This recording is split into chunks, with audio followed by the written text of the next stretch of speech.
Señoras y señores, bienvenidos una vez más aquí a su programa semanal A Doble Nudo. Feliz noche para todos los que se están conectando a esta hora, no solamente en los distintos canales de televisión, sino también en las distintas plataformas. Pero ya va, porque no me he presentado. Daniel Sucher, el primer nudo, por supuesto. El segundo nudo, Otto Guevara, muy complacido de estar una vez más con ustedes. Recuerden que nuestros programas los pueden buscar en las páginas oficiales de Daniel Sucher Sommer, Otto Guevara Good y las de A Doble Nudo. En todas las plataformas, todas las redes sociales. Además estamos en Apple Music y en toda la otra Spotify. Spotify, que va, casi se me va otro. Y Spotify, por si acaso no lo puedes ver, pero lo puedes escuchar al gimnasio, corriendo, caminando, en el carro, lo que fuera. Y también nos puede ver por las diferentes cableras donde este programa se transmite. Ay, señor, casi el lapsus para aquí, para el recién padre, gracias a Dios. De verdad que es una bendición tener a nuevo integrante de la familia Guevara. Así que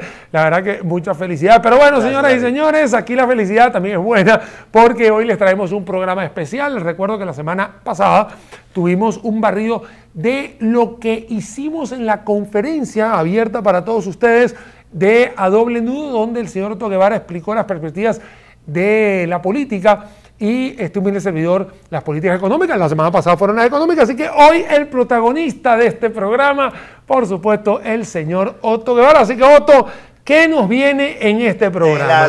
Nos viene la presentación que hice de las perspectivas de política pública para el cierre de este año y lo que nos espera a principios del año entrante. Y cuando hablamos perspectivas de política pública, entramos en la definición de qué es política pública. ¿Quién define política pública? ¿Quién hace política pública en nuestro país?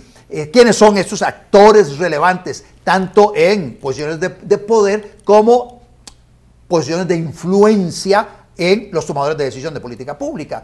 Luego nos metemos un poquito a hacer una reflexión sobre el manejo del tiempo.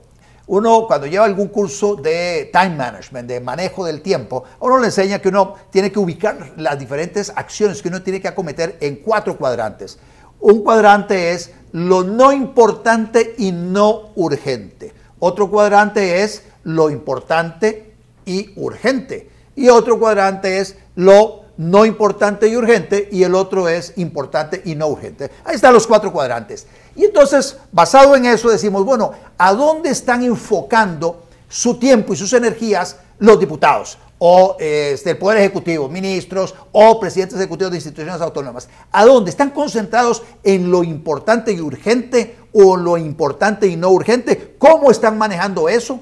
Y nos damos cuenta, lamentablemente, que mucho del tiempo de quienes nos gobiernan está concentrado en actividades no importantes y no urgentes. Y por eso hacemos una llamada de atención en esta presentación sobre a dónde deberían estar concentradas las baterías. Y luego hacemos un barrido de políticas públicas que consideramos nosotros desde A Doble Nudo deberían acometerse para que Costa Rica sea un país mucho más próspero, un país que crezca más, un país donde todos vivamos mejor, con menos pobreza, mejor calidad de la educación, mejor calidad de la salud, etc. Y nos metemos un poquito en el cómo lograr eso. Eso es como a grandes rasgos, y luego viene la otra parte que no podía faltar, y es ¿qué nos espera también para el año entrante? En vista de que estamos ya a un año, menos de un año de que arranque la próxima campaña política oficial. Y entonces, bueno, ¿cómo anda el tema político electoral? Y ahí vemos que pareciera que vamos a tener más o menos un poco más de 40 partidos políticos inscritos, y eso va indudablemente a matizar mucho de las decisiones de política pública en el próximo año, porque el próximo año es año de campaña. Y en ese entorno tan complejo, ¿a dónde deberían concentrar el esfuerzo la gente del Poder Ejecutivo y la Asamblea Legislativa? Ahí se los comento en el resto de este programa para que no se lo pierdan. No, y no solamente eso, Otto, sino que también decirles que este tipo de eventos lo vamos a estar repitiendo posiblemente cada 4 meses para también ponerles a su disposición este tipo de información, tanto la política de parte del señor Otto Guevara como el de este humilde servidor, la económica. No se le olvide que este programa y todos los programas lo pueden conseguir en todas las redes sociales. Y sin más preámbulos, Otto, vamos a invitarlos a todos para que no se vayan. Vamos a hacer un corte comercial y ya regresamos.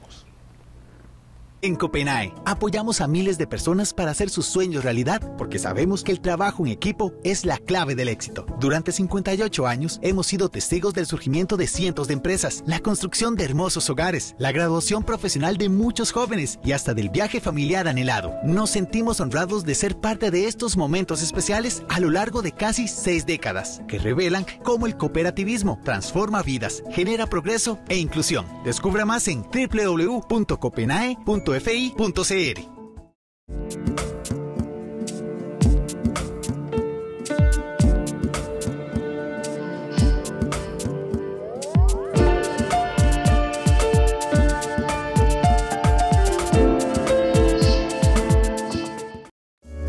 Hotel Palma Real le invita a disfrutar del mejor buffet temático, con una gran variedad de opciones en el almuerzo, de 12 mediodía a 2 p.m. Se sorprenderá con un viaje gastronómico alrededor del mundo. Reserve al WhatsApp 8325-8121. Frase del día.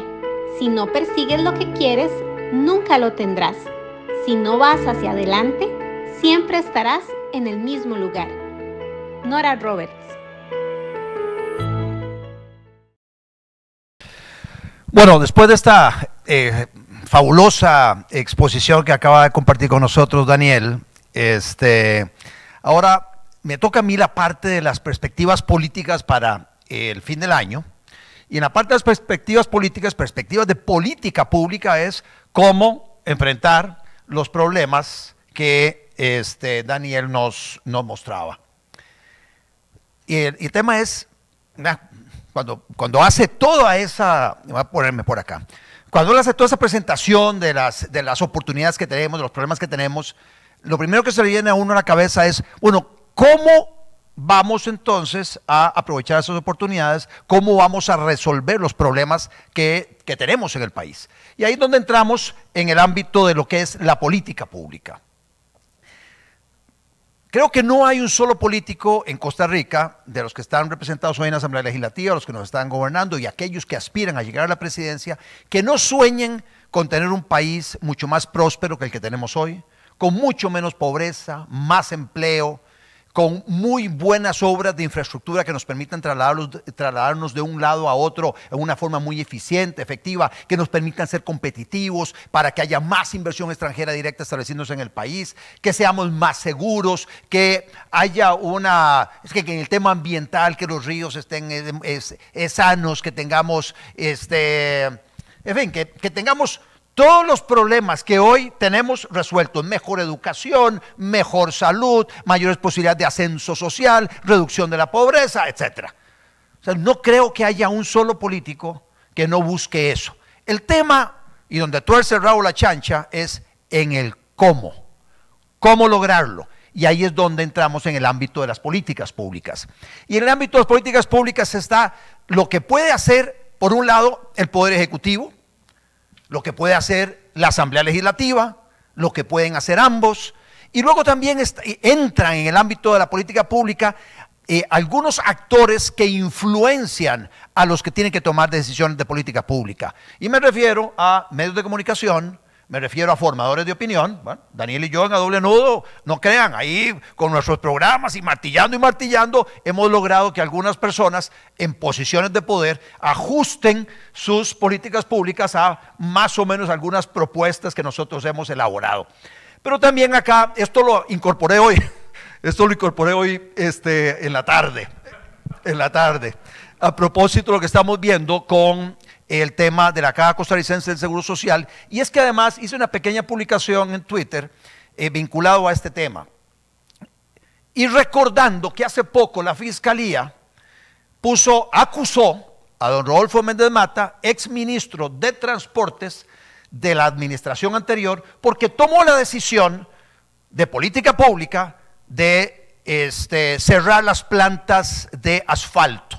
Decir, mire, esa decisión que tomó Luis Guillermo Solís de rehabilitar unas plantas de asfalto, hacer unas inversiones, de poner una planta de asfalto por aquí, por allá, para que el MOP pudiera tener sus plantas de procesamiento de asfalto para vender a las municipalidades y otra gente, eso no es algo que sea parte de la actividad económica del Estado, no es rentable, no nos funciona, y tomó la decisión de cerrarlo, una decisión de política pública. El Estado no debe estar metido en venta de asfalto. Viene Carlos, el fiscal, Carlos Díaz, y dice, lo acuso, porque usted con esa decisión, usted está desperdiciando unos activos que habían por aquí, por allá, y entonces hay malversación, y hay no sé qué montón de delitos. Le endilgó a Rodolfo Méndez Mate, que ahora tiene que buscar un abogado para que le defienda por esa posición. Bueno, hoy tenemos una decisión de la Fiscalía que me parece absolutamente excesiva en relación con la situación que se dio con la extensión de los contratos de los EVAIS a cooperativas de salud. En estos momentos la presidenta ejecutiva de la Caja, que fue transportada en una perrera desde Pérez Celedón hasta las celdas del OIJ, ahorita, acá chequeando las noticias, estaba leyendo que Marta Esquivel va a pasar la noche en las celdas del OIJ aquí en Goicoechea. Por una decisión y unos contratos que todavía no están firmes, dicho sea de paso. O sea, se tomó la decisión de junta directiva, le vamos a extender. Había una gran presión de estas cooperativas diciendo, mire, nosotros nos hemos encargado durante tanto tiempo de estos EVAIS, los niveles de satisfacción de los usuarios son muy superiores a los niveles de satisfacción de las personas que son atendidas por los EVAIS de la Caja o por las clínicas de la Caja, y estaban negociando los términos de la cantidad de horas, sábados atendiendo, en las noches atendiendo, la cantidad de servicios que se estaban brindando. Hay una negociación compleja. Bueno, independientemente de ya la minucia de eso, se tomaron unas decisiones y hoy, bueno, la Fiscalía actuó con base en una denuncia que presentó la auditoría hace 2 meses sobre el tema. Y también hice un comentario en esta publicación sobre este punto, porque en la burocracia que mencionaba Daniel, hay muchas personas que tienen su propia orientación ideológica. Entonces no solo basta con que el gobernante tenga cierta posición a nivel de política pública para orientar la acción de gobierno, para lograr los objetivos que mencioné al inicio, sino que además se topa con una burocracia que ideológicamente no comparte esa posición. Y entonces va a sabotear lo que una persona quisiera hacer en el país. Y entonces eso lo vemos en absolutamente todas las dependencias gubernamentales. Y por eso es que esta parte de la influencia de actores es muy importante. Los medios de comunicación martillando un día sí, un día sí, un día sí y al otro no. Y bueno, y siguen con un tema, hacen que, yo he estado de ese lado, conozco cómo las personas que están en la Asamblea Legislativa, ante una percepción que tienen de lo que es la opinión de la gente moldeada por los medios de comunicación, entonces ellos empiezan a ajustar sus velas a esa percepción que tienen de la opinión pública. Entonces los medios de comunicación juegan un rol muy importante para cambiar el viento, la dirección del viento, que luego hace que el gobernante, los que tengan responsabilidad de política pública, ajusten su comportamiento, ajusten sus propuestas a lo que ellos consideran es popular. ¿Cómo se hace política pública? Bueno, algo muy básico. El Poder Ejecutivo lo hace a través de leyes, decretos, directrices, órdenes, y la Asamblea Legislativa lo hace a través de leyes, pero también control político. La Asamblea Legislativa tiene un rol muy importante, es más importante aún que el de la elaboración de leyes, fabricación de leyes. La Asamblea Legislativa es esa instancia de representación popular para controlar al gobernante, para que no abuse de su posición de poder. Entonces, por eso es que les autoriza el presupuesto. En relación con el presupuesto, ustedes han visto los a doble nudo que nosotros hemos hecho sobre el tema. Lo que decimos es que las partidas presupuestarias tienen 3 características. Son un límite de gasto, le dice la Asamblea Legislativa al Poder Ejecutivo, usted no puede gastar más de tanto, límite de gasto. Usted puede gastar en tal área, o sea, es un destino de gasto. Pero también, por otro lado, es una autorización de gasto. Usted está autorizado para gastar, no es una obligación de gasto. Seguinos en nuestras redes sociales. Otto Guevara Gut, Daniel Suchar Sommer, A Doble Nudo. Hotel Palma Real le invita a disfrutar del mejor buffet temático, con una gran variedad de opciones en el almuerzo, de 12 mediodía a 2 p.m. Se sorprenderá con un viaje gastronómico alrededor del mundo. Reserve al WhatsApp 8325-8121.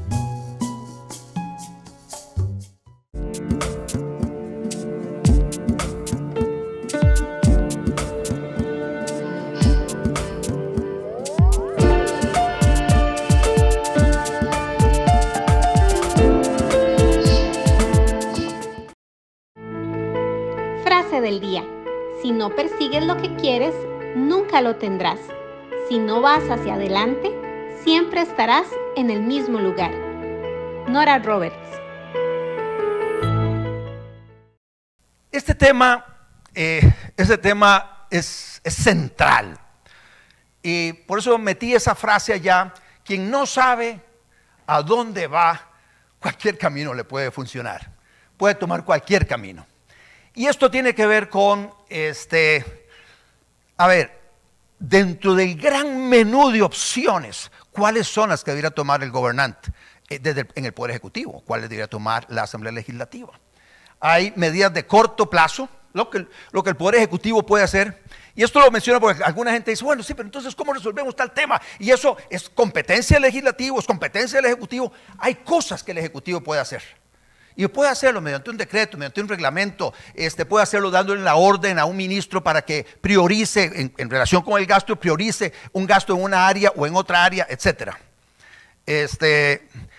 Aquellos que me han escuchado hablar sobre el tema de la importancia de meterle competencia a los honorarios profesionales, y me pongo yo siempre como ejemplo, como abogado, ustedes saben que yo no comparto el que exista un arancel de honorarios profesionales para abogados y notarios.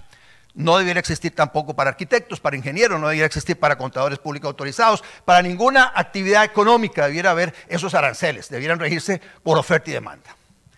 El Poder Ejecutivo llega y dice, bueno, tomamos la decisión de derogar el decreto.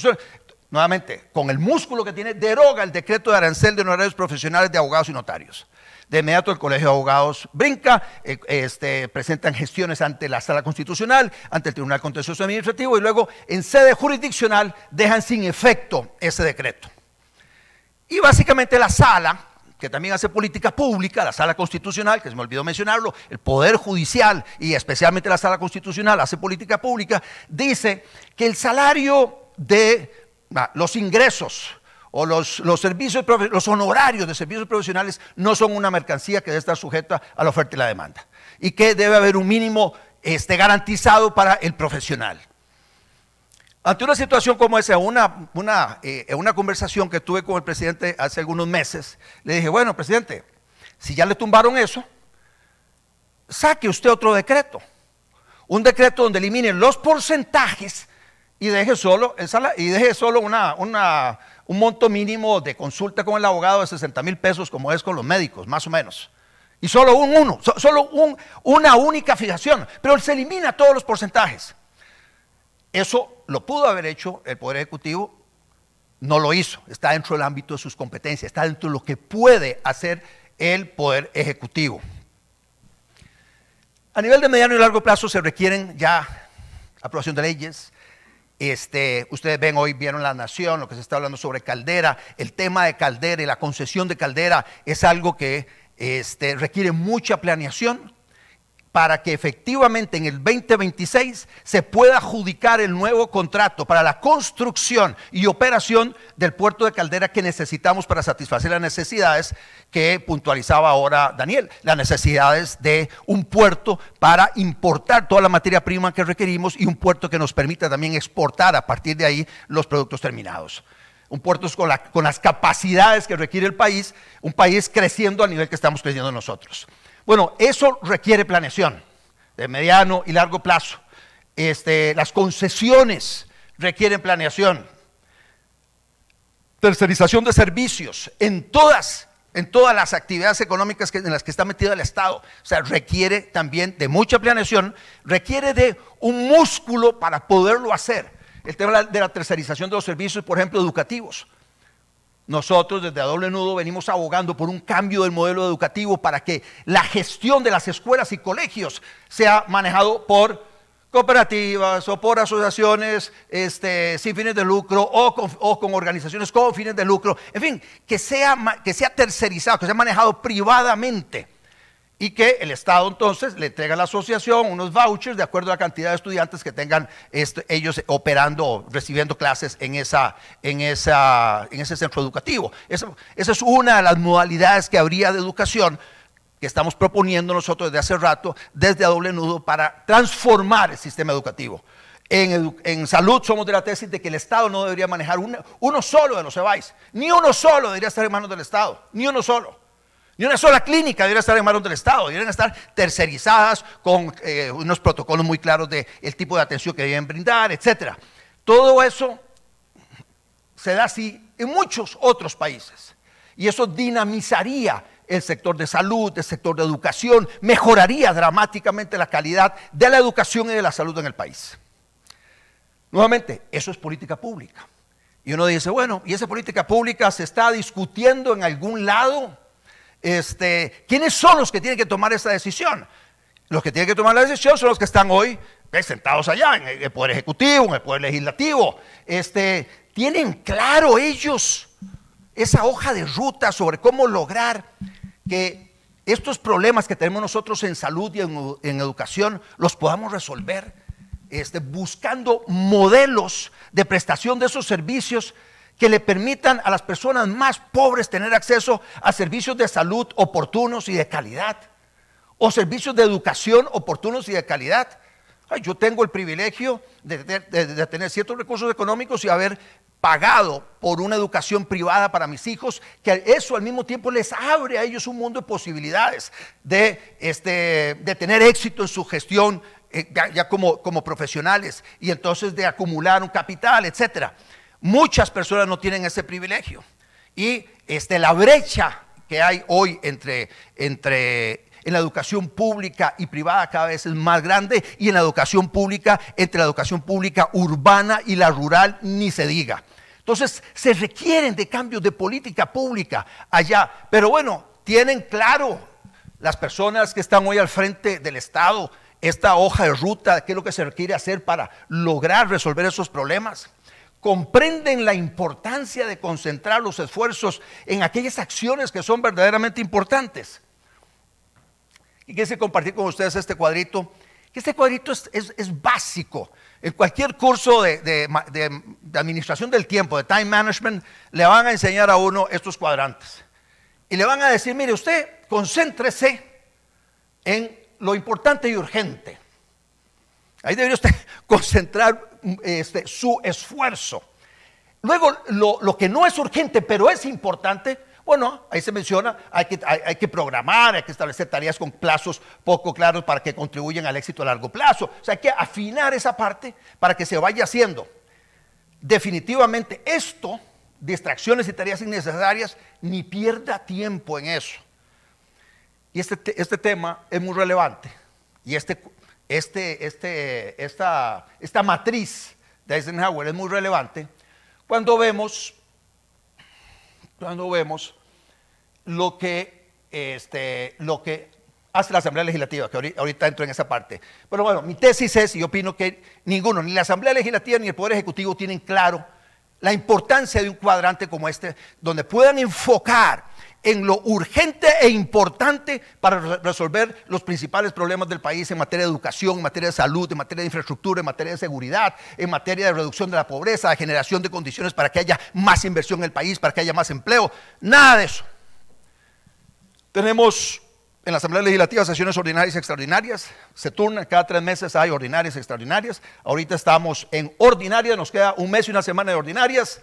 En noviembre empiezan extraordinarias. Noviembre la Asamblea Legislativa en el plenario se le va prácticamente todo el mes en el ritual de discusión del presupuesto nacional. Luego diciembre más o menos hay un par de semanas donde no sesionan. Enero hay otro par de semanas donde no sesionan. Y luego ya termina a finales de enero las sesiones extraordinarias para entrar nuevamente a las sesiones ordinarias. Sesiones ordinarias, los diputados son los que manejan la agenda parlamentaria. Sesiones extraordinarias, en teoría es el Poder Ejecutivo el que define qué es lo que debieran estar discutiendo los diputados. ¿Cuántas? Yo quedé pasmado porque para hacer esta presentación me puse a revisar cuántos proyectos de ley habían en corriente legislativa, en comisiones, 800. En comisiones, proyectos en mini plenarios, 20, proyectos en plenario haciendo fila, 400. Más de 1.200 proyectos están en la Asamblea Legislativa. Entonces ahora, pónganse en los zapatos de esos diputados que tienen que pensar en política pública y ver cómo logran aquellos objetivos que mencioné al inicio. Tienen 1.200 iniciativas, tienen un tiempo muy limitado, porque además, vean ustedes la cantidad de comisiones que hay en la Asamblea. Estoy segurísimo que ustedes, yo les hubiera preguntado, díganme las comisiones que hay en la Asamblea Legislativa, no pasa ninguno el examen. Yo tampoco lo hubiera pasado. Y yo que ya he estado ahí un par de veces, porque algunas de estas son comisiones que los diputados crean. Cada camada de diputados crea comisiones especiales con posibilidades también de dictaminar. Entonces tenemos las de siempre, ¿verdad? Social, la de allá arriba, hacendarios agropecuarios, económicos, ricos. Esta es la que se tiene desde mitad del siglo pasado.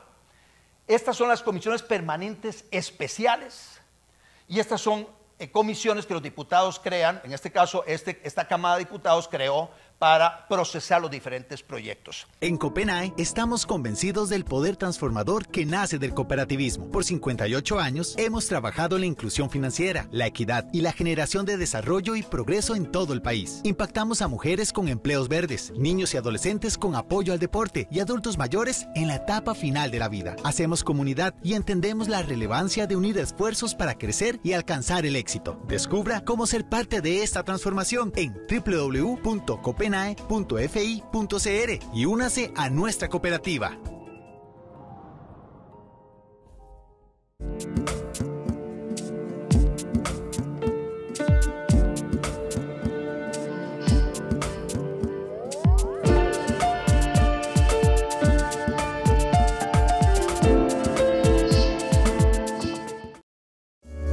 Hotel Palma Real le invita a disfrutar del mejor buffet temático, con una gran variedad de opciones en el almuerzo, de 12 mediodía a 2 p.m. Se sorprenderá con un viaje gastronómico alrededor del mundo. Reserve al WhatsApp 8325-8121. Frase del día. Si no persigues lo que quieres, nunca lo tendrás. Si no vas hacia adelante, siempre estarás en el mismo lugar. Nora Roberts.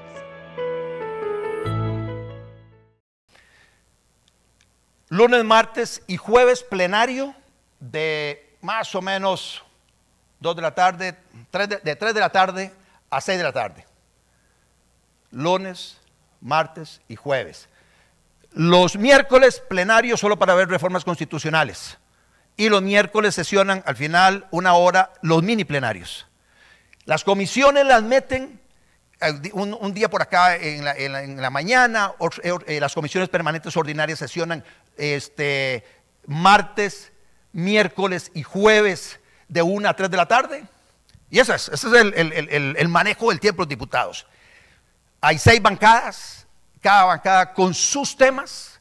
Y entonces no nos debe extrañar que los proyectos de interés de los diputados, mucho por los medios de comunicación y el tema de la inseguridad se ha concentrado en hacer un barrido de esos 1.200 proyectos y concentrarse en una agenda que tiene que ver con seguridad ciudadana. Y luego, algo que a Laura Sauma le gusta mucho, los diputados le dedican mucho tiempo. Esta Asamblea Legislativa se lleva el récord de cantidad en benemeritazgos, ciudadanías de honor, símbolos patrios, cantonatos. Es impresionante la cantidad de proyectos que se han aprobado y que todavía están en la corriente parlamentaria que tienen que ver con esto. Y nuevamente, eso le quita tiempo a los diputados. Toma los recursos que tienen, escasos recursos del personal, mire, redácteme esto, vaya y búsquelo, preséntelo, luego se va y se presenta, ocupa espacio en la agenda de una comisión y luego entonces los egos están involucrados y un diputado quiere pasar a la historia dejando aprobado algún proyecto, aunque sea de un símbolo patrio. Entonces pierden la noción de lo importante y urgente. Y eso está pasando en la Asamblea Legislativa. Autorizaciones municipales, esto hace rato se debió haber resuelto en la Asamblea Legislativa. La Asamblea Legislativa de alguna manera ejerce una especie de tutela sobre los bienes de las municipalidades. Hay 84 municipalidades y si alguna municipalidad quiere donarle un pedacito, un terreno municipal a una asociación para X o Y Z, tiene que venir a la Asamblea Legislativa para buscar autorización. O si quiere inclusive pasarle esa propiedad al Ministerio de Educación para que el Ministerio de Educación ahí construya un centro educativo, también tiene que pasar por la Asamblea Legislativa. Y eso atiborra la Asamblea Legislativa de un montón de procesos que realmente no son urgentes ni importantes, pero consume el tiempo de los diputados y nuevamente el tiempo perdido hasta los santos lo lloran. Y por eso cuando mencionaba a Daniel todo el montón de acciones que hay que hacer, uno dice, bueno, ¿y a dónde está el Chapulín Colorado? ¿Dónde está la Asamblea Legislativa que nos va a resolver muchas de esas cosas? La Asamblea Legislativa anda pensando en símbolos patrios, ciudadanías de honor y benemeritazgos, etcétera. Pero el Poder Ejecutivo tampoco se queda atrás.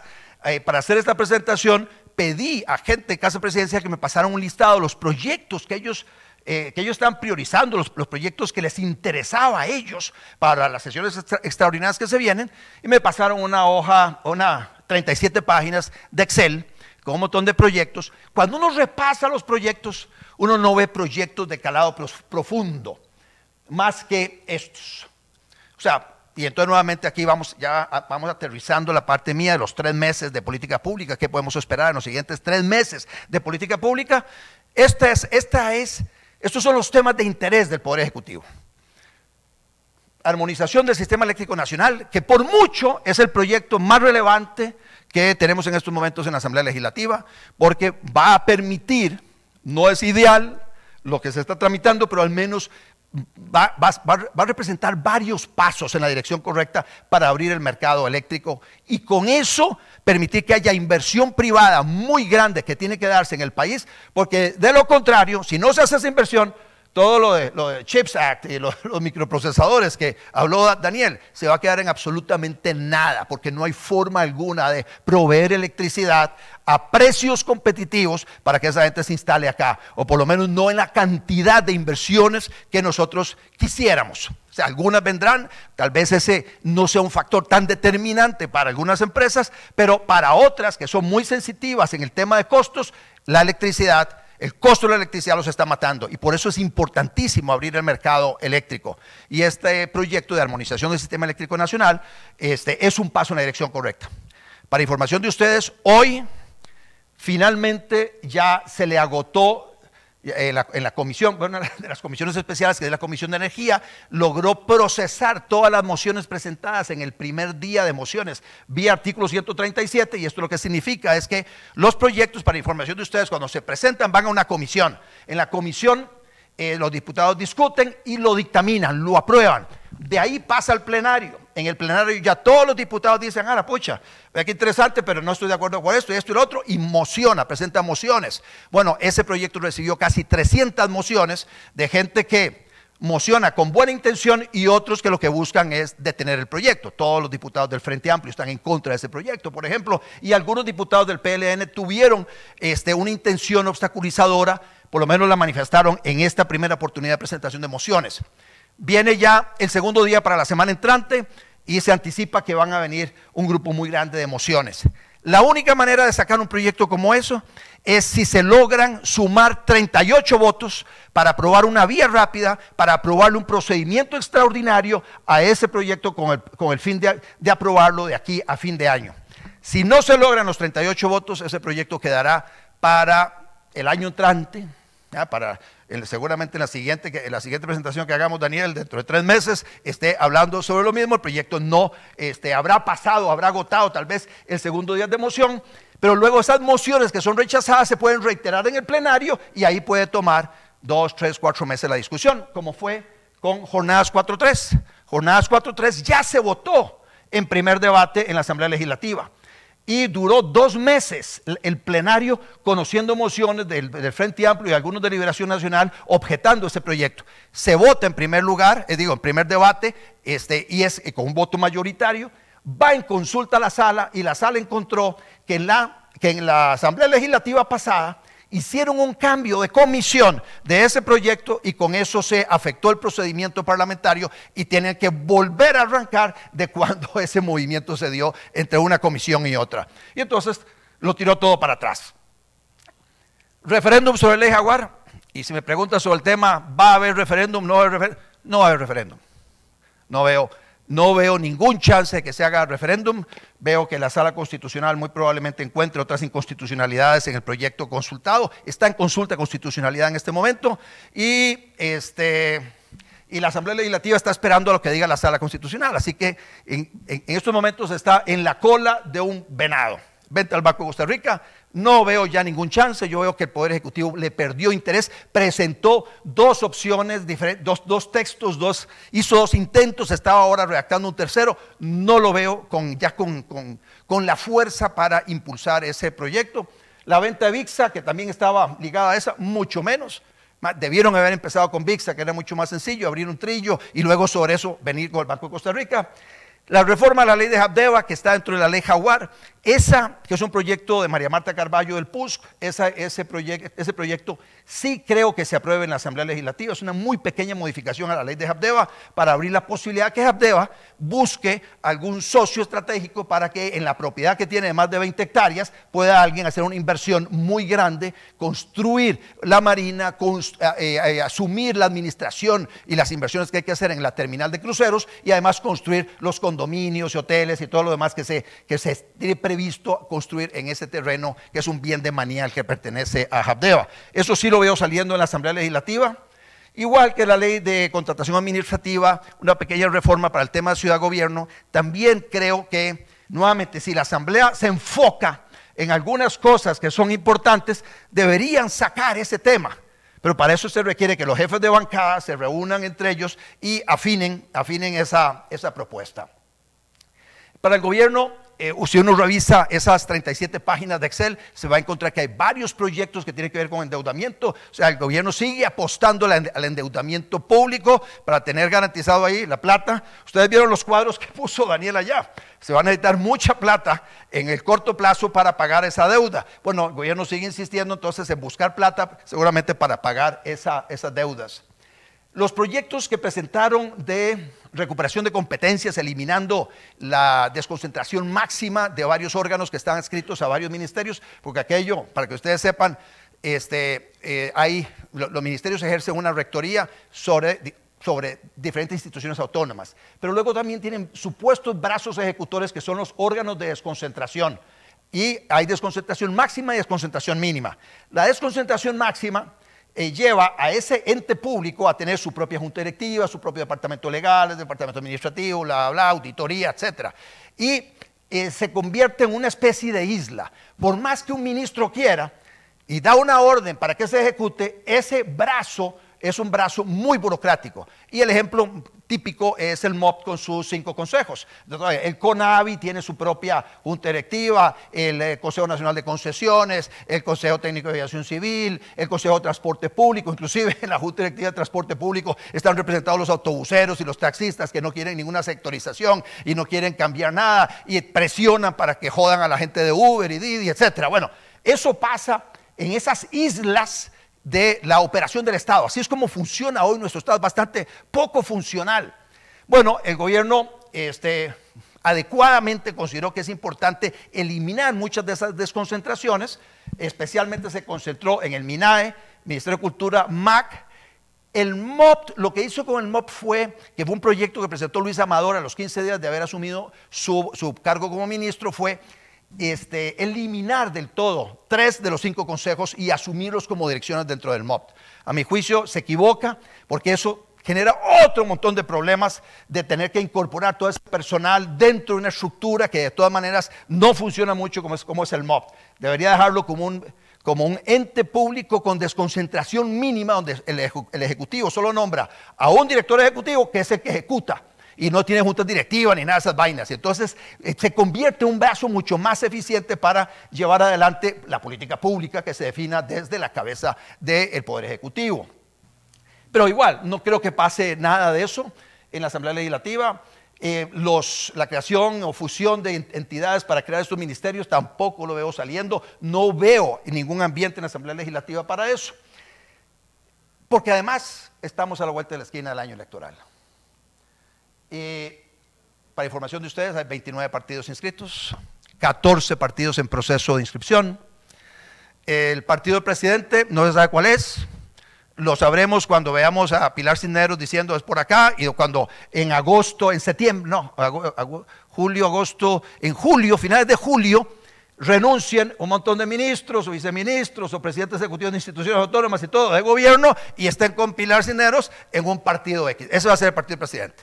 Y ese es el que irá a tratar de llevarse el caudal de gente que hoy respalda al presidente. El presidente tiene un nivel de apoyo muy importante que no ha tenido ningún presidente a lo largo de los últimos gobiernos. A esta altura del juego tiene todavía un respaldo popular muy importante y eso podría perfectamente trasladárselo a quien vaya a tomar el liderazgo de ese partido. El objetivo que he escuchado de personas vinculadas o cercanas al presidente, lo ha dicho de alguna forma también el presidente en sus discursos, diciendo ustedes tienen que apoyar al que gane las próximas elecciones, pero denle una mayoría de diputados, porque vean lo que hicieron conmigo, me dieron solo 10 diputados, y de esos una se me fue, son solo 9, y yo con 9 no puedo hacer mucho. Así que el objetivo es que buscan ellos, pero igual lo busca cualquiera que quiera llegar a la presidencia, es sacar la mayor cantidad de diputados. Conclusiones: no hay capacidad de las bancadas legislativas de organizar una agenda que priorice esas acciones urgentes e importantes. No lo veo. Y ya cada una está por su lado, las bancadas están también peleadas a lo interno y están la pre-campaña en algunos partidos ya enfrente, y un odio muy fuerte al presidente. El presidente tampoco es que es la persona más simpática del planeta y que construye puentes con diferentes actores sociales, y entonces, bueno, en algunos casos elogian a los diputados porque le están ayudando en alguna cosa, pero si algún diputado vota diferente, entonces llega y lo trata mal, y entonces las emociones andan desbordadas en la Asamblea Legislativa. Así que veo difícil que esa relación se pueda mejorar en lo que resta de esta administración. Así que lamentablemente las perspectivas de política pública son poco halagüeñas en estos 3 meses en relación con aquellos objetivos que mencionamos al inicio, o con lo que cierra Daniel en su presentación, de las cosas que habría que hacer. Lo único que nos queda, y lo único que le queda al Ejecutivo, es esto, la parte del corto plazo, lo que puede hacer dentro del ámbito de sus competencias, y entonces es con Mauricio Batalla, metido en el tema de obra pública, meter mucha obra pública por todo lado, que me parece que es un ministro muy efectivo y que está sacando la tarea adelante, y luego con Francisco Gamboa en el MEIC, seguir con el tema de la eliminación de cuellos de botella que estén dentro del ámbito de competencias del Poder Ejecutivo. Si tiene que ir por la Asamblea Legislativa, olvídese. Y luego, digamos, la otra parte que tiene que ver con esta reforma fuerte en educación y salud, lamentablemente no veo que en estos 3 meses, ni el año entrante, podamos ver algún cambio en esa dirección. Y luego en la parte de recursos naturales, porque lo mencionó también Daniel en su presentación, que tenemos mucho oro, el Ejecutivo tiene interés en ver de qué forma se logra algún tipo de explotación del oro, no solo en Crucita, sino en todo el distrito de Cutris.